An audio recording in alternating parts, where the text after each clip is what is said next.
Ça se dispute. Deuxième partie. Nicolas Domenach, je vous ai coupé lors de la césure, lors de la pause. Avec cette question, Marine Le Pen a-t-elle fait exploser le bipartisme, quoi qu'il arrive dimanche prochain? Oui ou non? Non, enfin, ça dépend comment on l'entend, mais il faut arrêter avec la gonflette dont les médias se font complices et gonflette de Marine Le Pen. Vous parlez comme Mélenchon.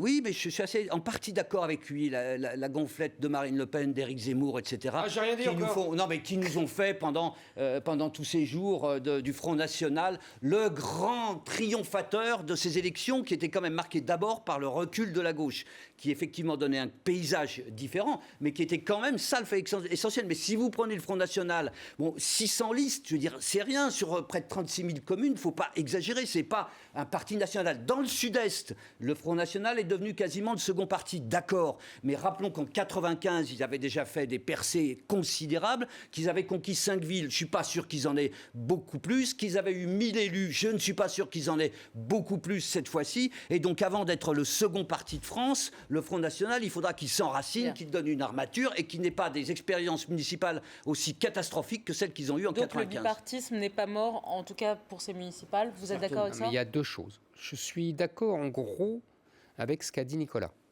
Maintenant, moi je parle en potentiel. Alors c'est vrai que l'enjeu pour Marine Le Pen et le Front National, c'est de professionnaliser un parti qui est resté un parti d'amateurs. Ça, je le dis à chaque fois, c'est le enjeu fondamental.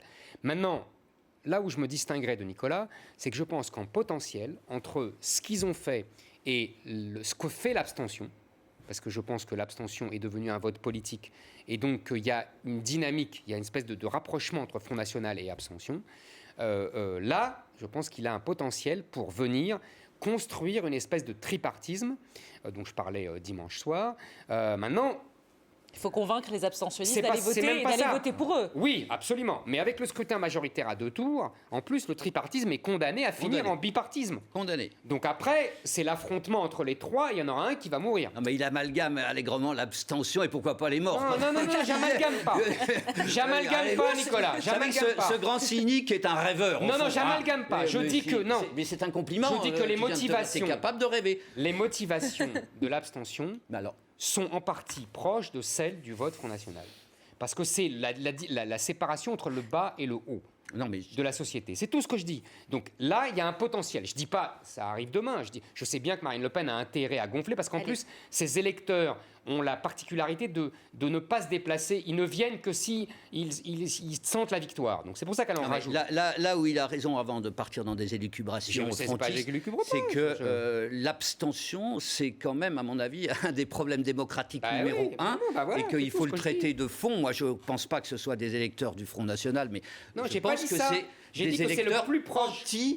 Anti-PS, anti-système. Et ben alors, c'est comme le Front National. Oui, mais je pense que... Anti-parti politique. C'est anti-parti politique. Anti-système. Donc c'est exactement le discours du Front National. C'est tout ce que je disais.